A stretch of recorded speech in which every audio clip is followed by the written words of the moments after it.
Did you know Jerry Dandrige from Fright Night is far from a typical vampire? Behind that charming smile lies 500 years of blood-soaked history, reaching back to the lands of Vlad the Impaler legendary Dracula. In this video, Tales Mythology uncovers Jerry's tragic origin, his ties to a secret vampire society, the truth about his sister Regine, and the hidden lore the movies never fully revealed. Stay to the end to see why Jerry Dandrige stands among the most complex vampires in cinema, predator forged by grief, obsession, and centuries of adaptation. Don't forget to like and subscribe to Tales Mythology, and ring the bell so you never miss our most fascinating myths, monsters, and hidden histories. What if the neighbor you wave to every morning of hiding a 500-year secret? What if his polite smile masks thirst? His polite conversation conceals centuries of violence.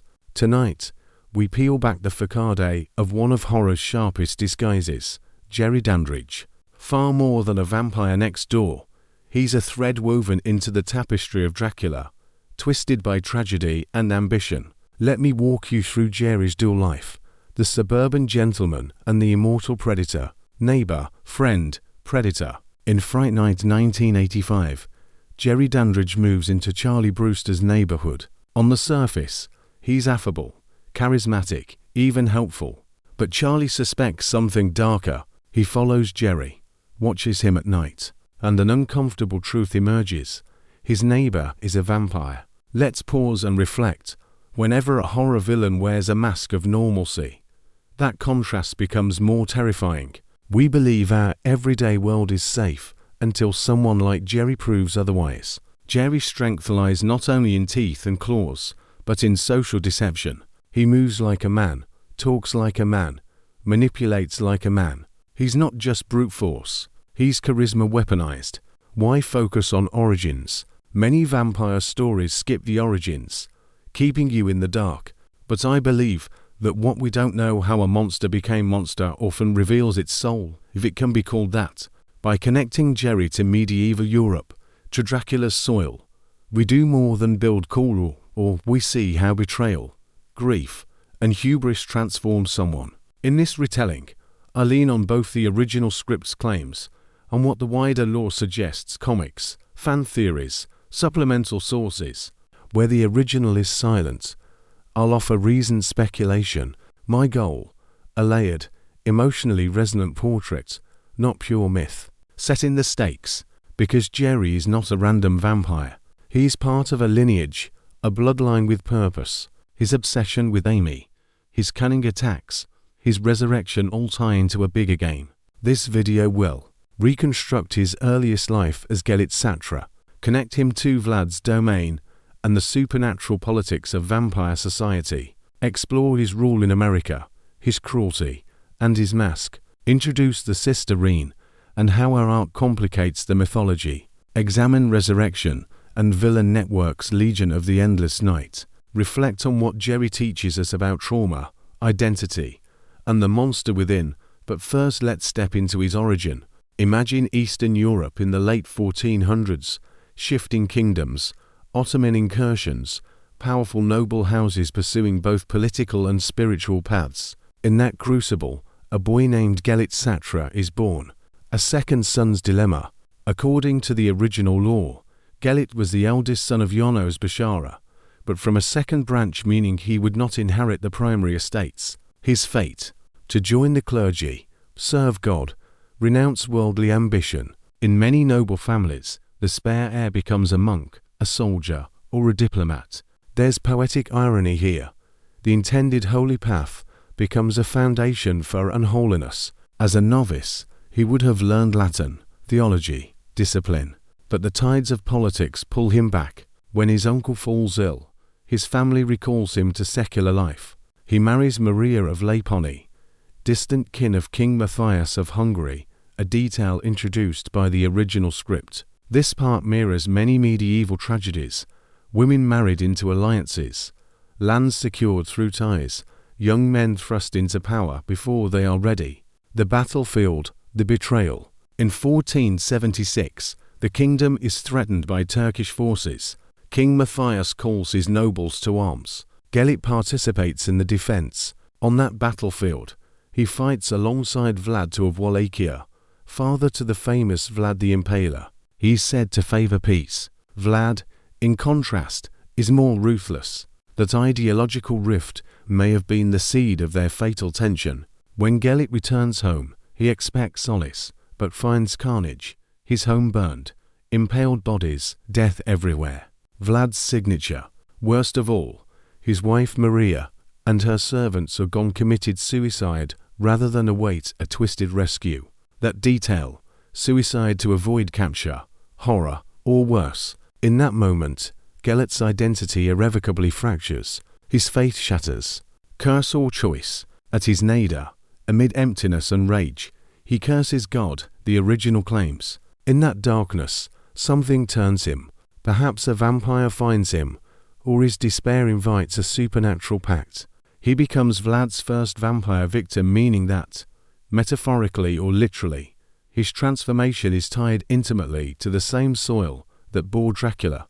This gives Jerry an uncanny root in vampire mythos, not as a new monster, but as one of its foundational nodes. It's possible that his turning was not random, but staged a ritual forced by higher vampire authorities. After all, later the Legion of the Endless Night shows us their structure, politics, hierarchy. Gelik emerging from death is not resurrection, he's rebirth into something older, darker. Decay of the covens, survival of the bloodline.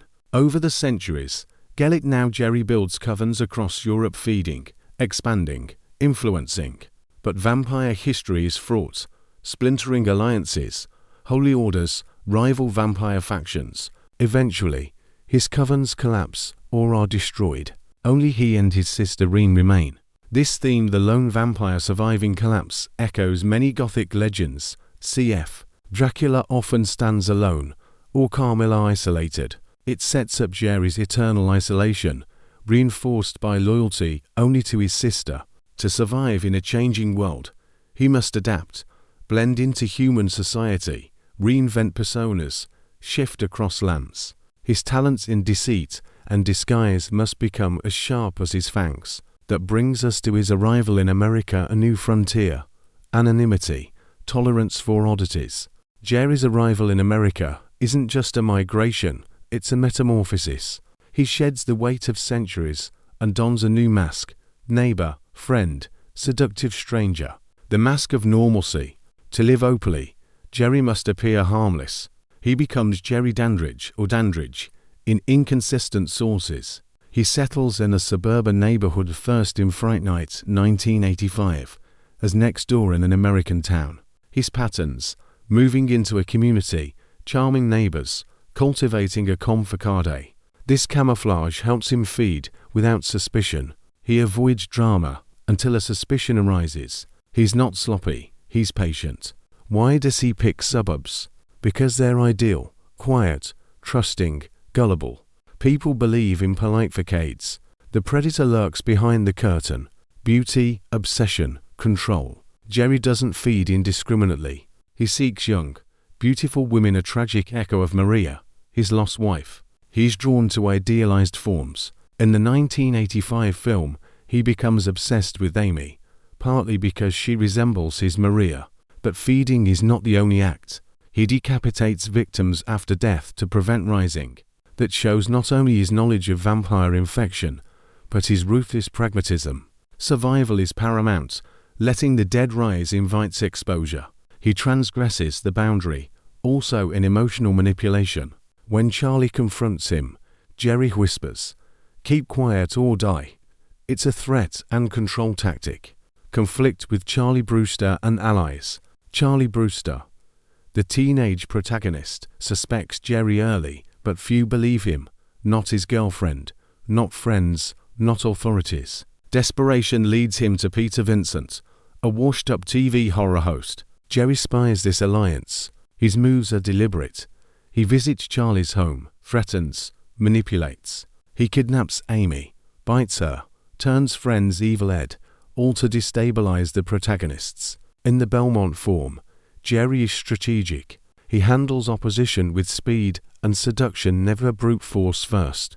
Powers, tricks, and vulnerabilities. Let's enumerate his supernatural arsenal: shape-shifting bat, wolf-like, monstrous forms, hypnotic or pheromone-like aura, especially toward women, strength, speed beyond human, vampire infection ability to turn others, in some versions post-resurrection, sunlight resistance via enhancements, stake to the heart, sunlight primary killer, holy symbols, consecrated items, rituals, sanctified artifacts, mirrors, reflection in classic lore, sometimes faith or spiritual resolve, as with Peter Vincent. In the final basement battle, Peter and Charlie break windows to let sunlight flood in and destroy Jerry, turning him to ash. Jerry's death or seeming death is dramatic. He transforms into a grotesque bat creature, explosions, dust, all symbolic of the monstrous unmasked, then consumed by light. Jerry's myth wouldn't be complete without Regine Dandrige, his vampiric sister and counterpart, a foil, avenger, evolution of the lineage, who is Regine. In Fright Night Part 2, 3 years later, Charlie is skeptical that Jerry ever existed, thinking it was all delusion. But then, a seductive actress named Regine moves into town, accompanied by strange deliveries. At parties, she dances hypnotically, shows no reflection signs of vampirism. She reveals herself as Jerry's sister, seeking revenge for his death, and begins stalkings of new victims. Her powers include mistransformation, disguise, enhanced seduction, manipulation. She commands minions: Louis, Belle, Bosworth. Regine's methods versus Jerry's. Jerry hides behind civility. Regine embraces theatrical cruelty. She uses seduction as performance: the party, the dance, the reveal. It's not just feeding, it's a statement. She unmasks in public, plays games, wants attention. She's less subtle. She's the kind of villain who wants not just to kill, but to dominate symbolically. Her vendetta is personal. Jerry died. She will avenge. Also, while Jerry targeted resemblance Amy Maria, Regine targets new victims as trophies to undermine the legacy. Conflict and resolution in Part 2. Charlie resists believing, but soon signs emerge: aversion to sunlight, removed reflection, abnormalities in his behavior and those around him. Regine manipulates his relationships, threatens Alex, his new girlfriend, coaxes Peter Vincent back into conflict. In the climax, Regine retreats to her lair, fights Peter and Charlie's group. Her coffin is lined with communion wafers, a spiritual trap. Peter exposes her to sunlight. She's destroyed. But the ending is ambiguous. A bat flying off suggests new threat. The reign of Dandrige may not end. Brother and sister as yin, yang. Jerry's quiet, patient predator. Regine is flamboyant, theatrical. The two siblings represent branches of the same lineage: preservation versus aggression, secrecy versus spectacle, mourning versus vengeance. In many mythologies, sibling foils push each other into extremes: Cain and Abel, Artemis and Apollo, or in vampire lore, siblings as rivals. Regine's children, minions. Her showmanship suggests that the Dandrige bloodline is meant not only to survive, but to dominate and be seen. Their relationship hints Jerry may have been too cautious. Regine swings the pendulum the other direction. Both are dangerous. Jerry's story doesn't end with Ash. To truly understand him, we must explore the shadow web behind vampire myth, the Legion of the Endless Night, resurrection rituals, and the architecture of darkness. Jerry's demise and funeral. After the climactic basement battle, sunlight burns Jerry to dust. Amy reverts. The world believes the threat is over, but the world of monsters rarely bows to finality. Resurrection via Legion. In Fright Night comics, Jerry's ashes are collected by a secret vampire group, Legion of the Endless Night. They resurrect him using witchcraft and a new body that of Moves Wilson, an NBA star. Once revived, he gains sunlight resistance, a huge upgrade.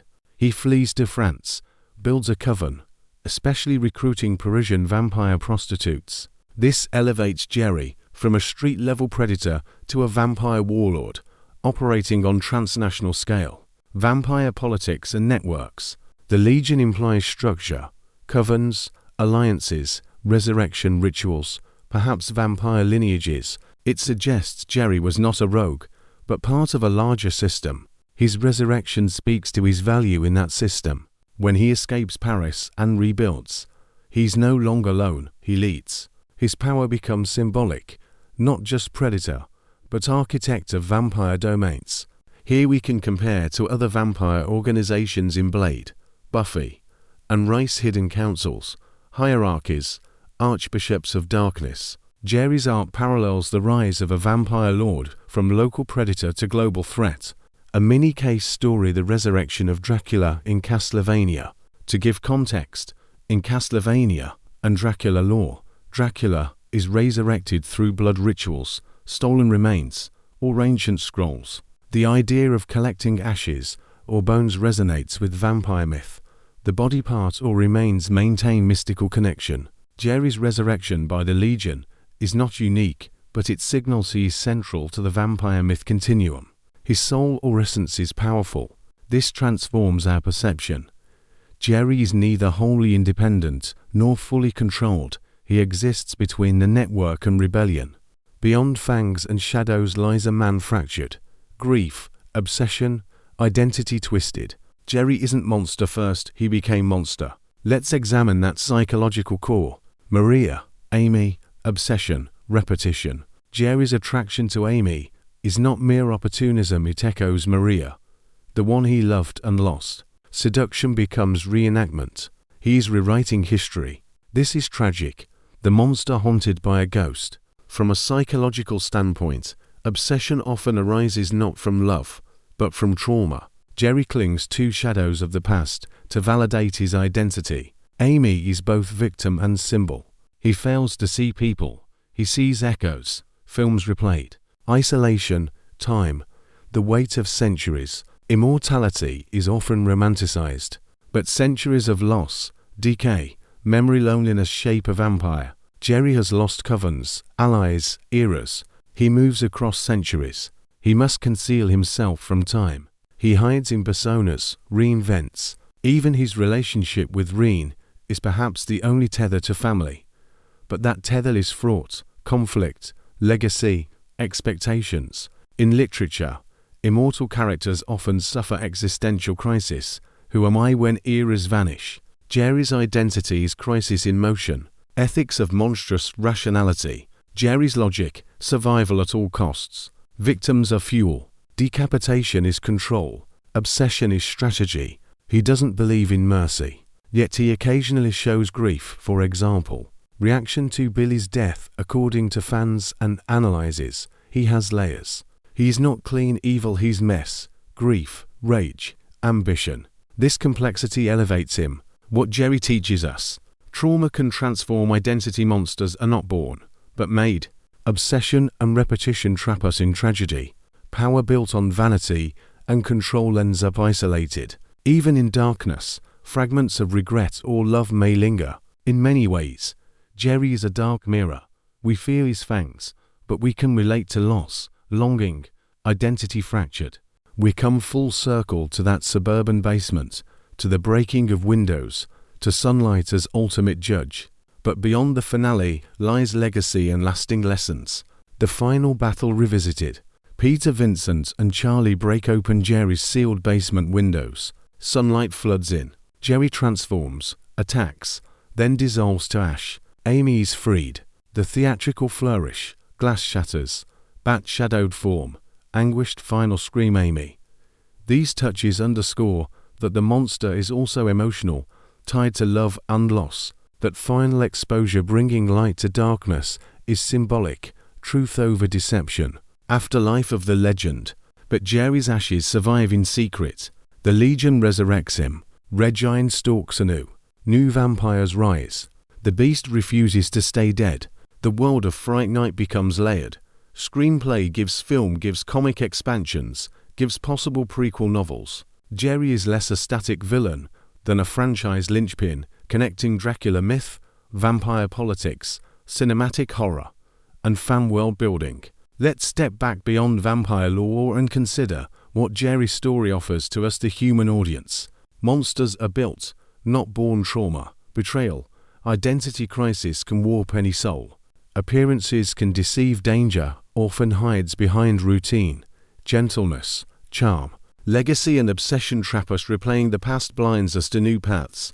Power without connection isolates. Even an immortal lord can end in ruin. Light is truth's weapon in horror myth. Sunlight is not just physical, but moral metaphor. When we watch horror, we don't just see monsters, we peer at ourselves, at fear, at what lurks behind polite facades. Jerry Dandrige reminds us, the greatest threat may be the friend next door. Invitation for next exploration. If Jerry's origins fascinated you, wait until we dive into the hidden vampire ties behind Peter Pan's Lost Boys, a myth hung between childhood, darkness, immortality. Thanks for watching. If you like this, hit like, subscribe, ring the bell, and tell me, which aspect of Jerry's story resonates most for you? The tragedy, the deception, the resurrection, or none of it? Leave a comment. Until next time, don't be afraid of the night. Be afraid of what smiles behind it.